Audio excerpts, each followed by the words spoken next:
My Creative Scoop, and I'm here with Sunny Studio Stamps, and I have a Valentine's tutorial for you. So let's get started.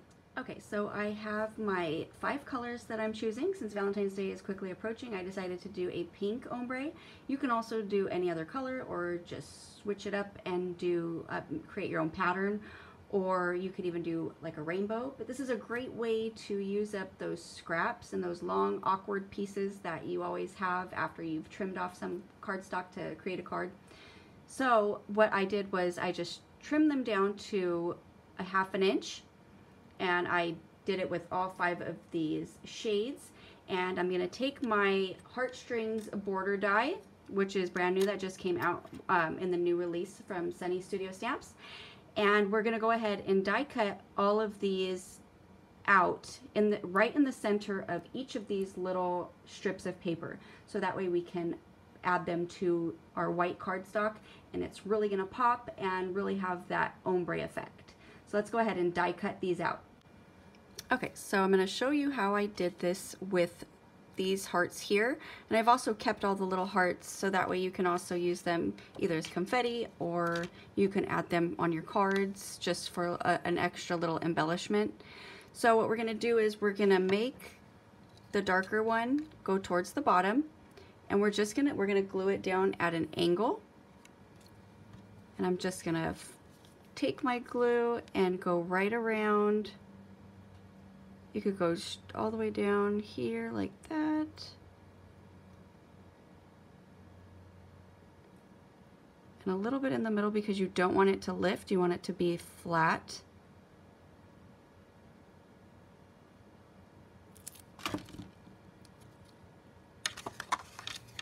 It's always a good idea to open up your card all the way so that way you don't end up gluing it down together. So I'm going to go ahead and just kind of put this down at an angle. And then I'm going to take my next darker color and do the same exact thing. Go. And the higher you get, the more across you're going to want to go, because the more room it's going to take up.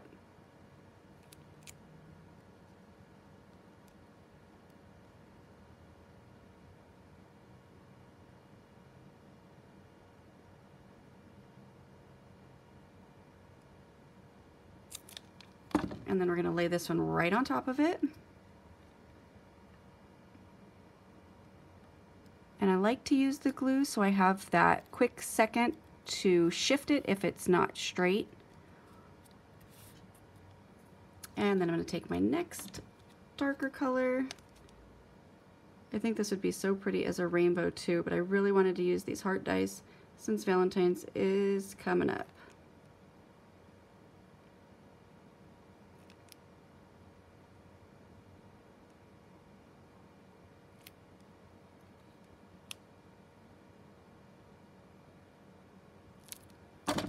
And lay this one right on top of it. I'm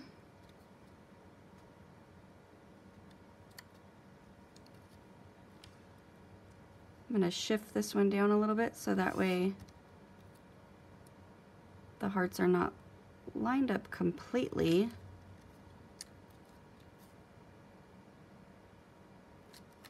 There we go. And then the next color,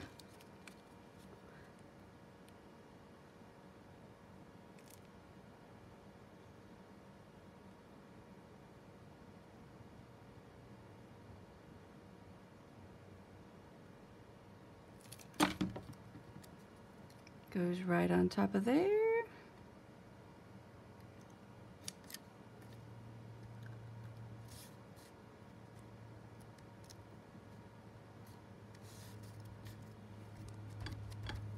And then the next lightest one. So this is a pretty simple card. And like I said before, it's a really great idea to do these scraps. I've made cards where I just take 1/2 inch strips of cardstock and just put it on, you know, you could do this on your whole entire card if you wanted to. You don't have to do it just on a small section. You can use this kind of like as your pattern paper. So then we'll go ahead and stick this one right above that one. We have our nice ombre effect. And then I have also cut a couple of 1/8 inch pieces of strips, and I want to add a little bit of a white gap between right here at the bottom with the darkest color and then again with the lightest one up at the top, just to kind of finish it off. So we'll add some glue here.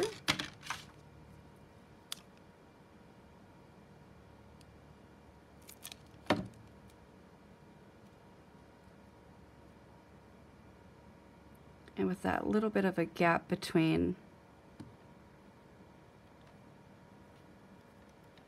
and we're going to do the same thing for the top.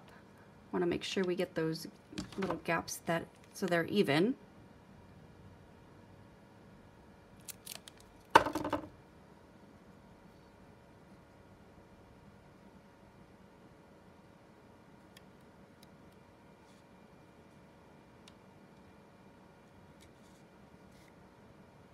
That's why the glue is always a good idea, so you can shift it around.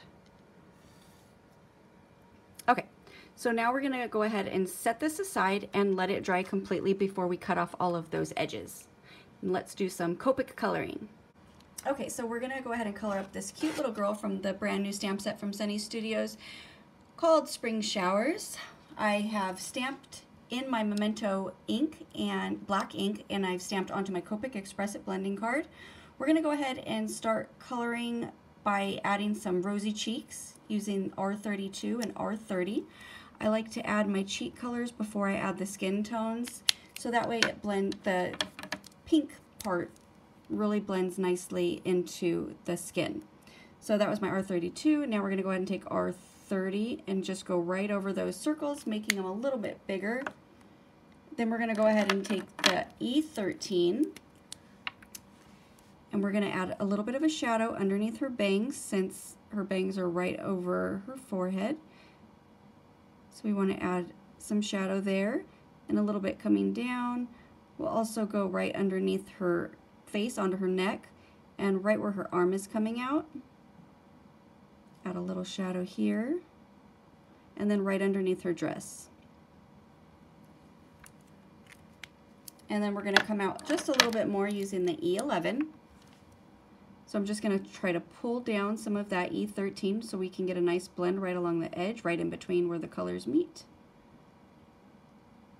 With each new lighter color, we want to come out a little bit more. So as you can see, I'm coming down, and I came down a little bit more and a little more around the ear.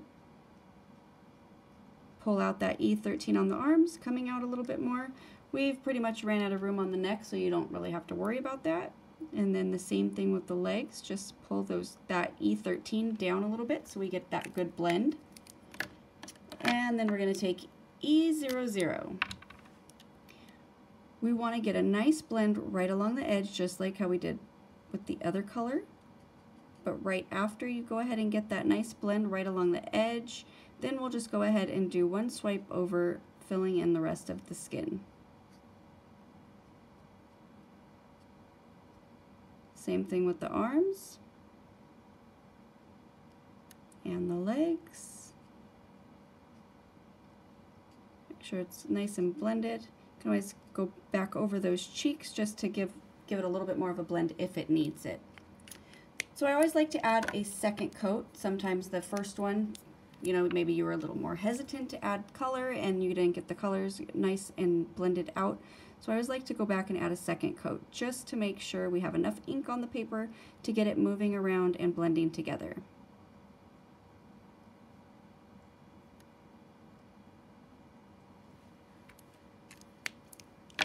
And then back with my E11. So we're going in the same order, and wherever we added the color to, that's where we're adding it to. We don't want to go, you know, we're not going to go down here or try to blend it out. We want to repeat the exact same thing we did with the first coat.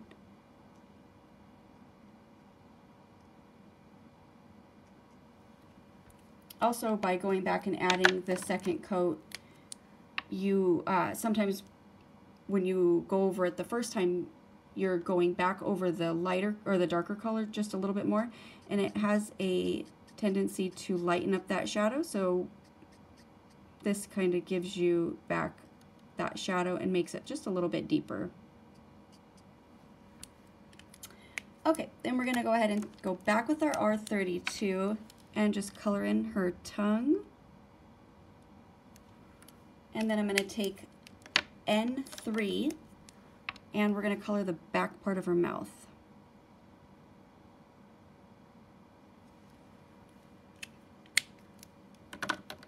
Okay, so the next thing we're going to go ahead and color is her hair. I'm going to be using E43, E42, and E41, and then we're going to go back and add some touch-ups with some E74. Starting with my E43, we're just going to go ahead, start in the middle, so we're going to add some texture here, and we want to make it look like hair, so it's going to look like the hair strands. So the center of her hair, if her hair's pulled back and she's got bangs, there's going to be like a part here, so right in the center. So I'm just going to add a couple little lines flicking down into the bangs. And then I'm just going to fill in back here because it's too far away to even get, you know, any dimension. It's wrapping around her head. And then we're going to come down the side and do the same thing. Just give a couple little flicks. And the same thing here, right in the ponytail. We're going to flick back going in the opposite direction. And right underneath the little rubber band there. And then for the bangs, we want to come up these little parts that are already peeking up, but then we want to add a couple extra, just so we really get that hair texture look. Then we're going to go ahead and take E42. We're going to do the same thing. So when I color hair, I don't like to blend out the lines. I like to make sure I have those lines there so it looks like hair texture. So I'm just going back over it, just the exact same thing that we did with the E43, but when you go back over it and add all these extra lines, you don't want to blend it out, so that way we keep that texture. Also, you want to make sure you have all of those little white gaps. So if you look really closely, you can still see that I have white in between all of those, you know, those two colors that we just used. So now I'm going to take my E41 and I'm just going to do one coat over because I want it to kind of blend together, but not really. I don't want to mix the colors because I want to be able to still see those lines. And then we're going to go back and repeat that. So back with my E43, we're going to go back to the center of where the bangs and the back of her hair go and just add a couple little flicks and then going back up.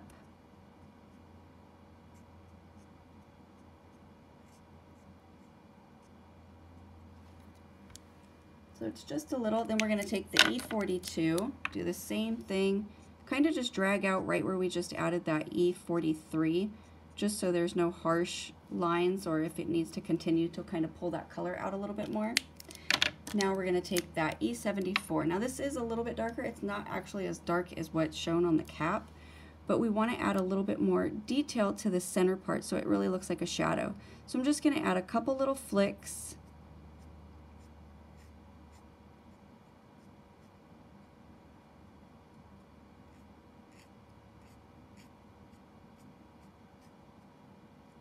And notice I'm barely grazing the paper.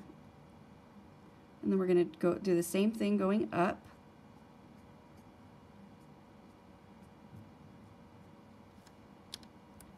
And then we're going to come and do the same in the opposite direction, going on the back part of her hair and where it goes into the ponytail. So it's just a little bit of color, a little bit of texture, and this color really complements those E43s and E42. E40s. So it really looks like that hair texture. So then we're just going to go ahead and leave it. I don't want to go back over with any of those other colors because it's really going to wash out all those lines, and I want to be able to keep that texture. So now we're going to go ahead and color her dress. Her dress is going to be pink, so we're going to be using R85, R81, and RV10. I'm going to start with my R85. We're going to add a little bit of a shadow right underneath her head, like where her shoulders are, and then also right at her waist, because the little belt or the seam part of the center part of her dress could be gathering a little bit more, so that way it looks, you know, a little more, you're gonna want to add a little bit more of a shadow there. So then all these little scalloped ruffles, we want to really bring those out a little bit more. So instead of tracing the outline of the scallop, we're just going to go up the center part where it comes up and just give a little tiny flick going up. And that's it. So now we're going to go to use our R81, and we're just going to bring that color out a little bit more. So there's still a little bit of white. We're going to do the same thing down here. We're going to give a little flick going down, blending out that R85 that's right there at the waist. And then we're going to drag up that R85 from the pleats.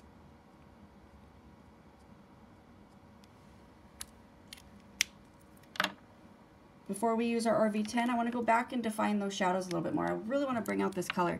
And by leaving the white space white right now means it's going to be even lighter. If I go back and add an RV10 over it right now and then go back and add a second coat, it's just going to get even darker. So I like to leave, if I want it to really stand out and really be white or a lot lighter, a light pink, I go over it just the one time.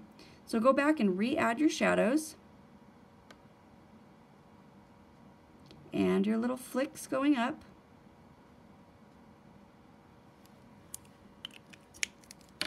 And then we're going to do the same thing with the R81. We want to come out just a little bit more, get a nice blend right along the edge of that R85,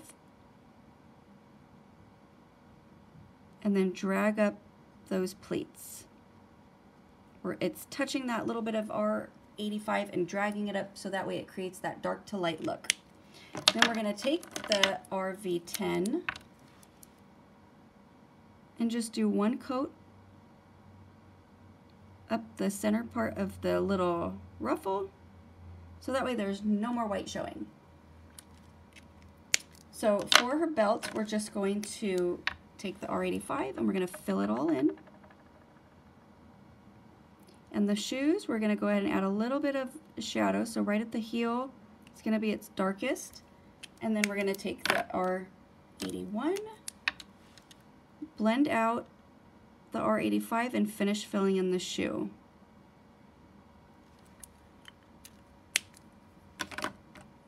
All right, so there you have it.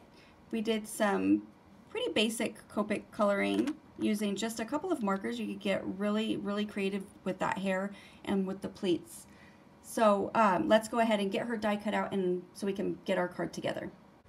Okay, so we're gonna go back to our card. It should be nice and dry so that way it's easy to just trim off.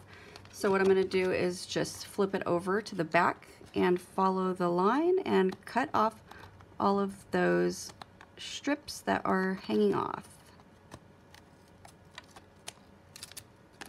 And we'll turn our paper and do this way.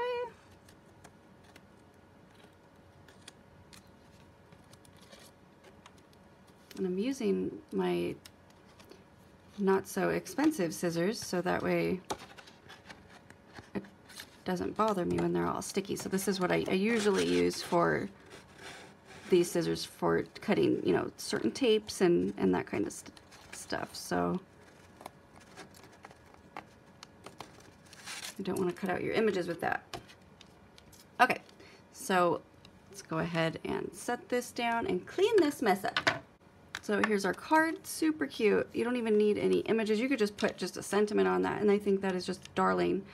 But I always have to incorporate some type of Copic coloring, so that's what I do. So now I'm gonna take, I've cut out the sweet die from Sunny Studios, and we're gonna go ahead and layer these up so that way we get some height and dimension.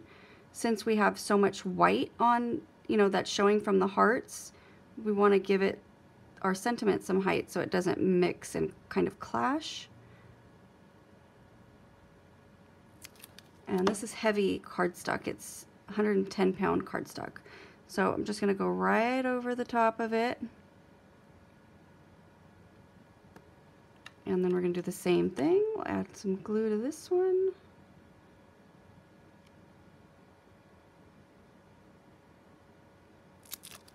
And stick this one right on top.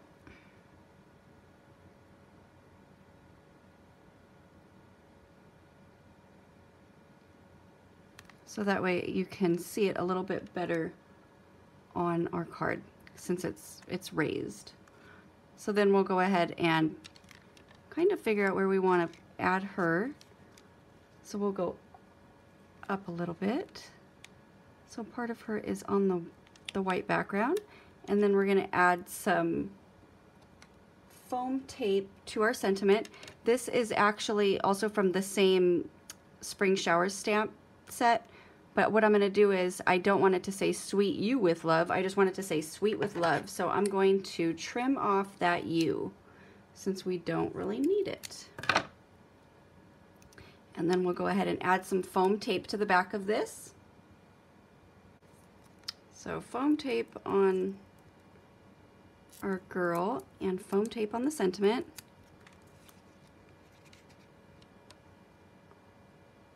And we're gonna stick this right over the E's. And then let's glue this down.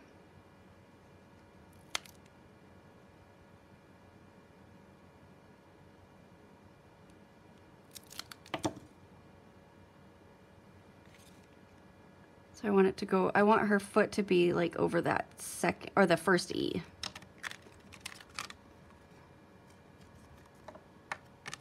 And then we're gonna stick the For You, or I'm sorry, it's For You, Sweet with Love, right on the bottom, under the two E's.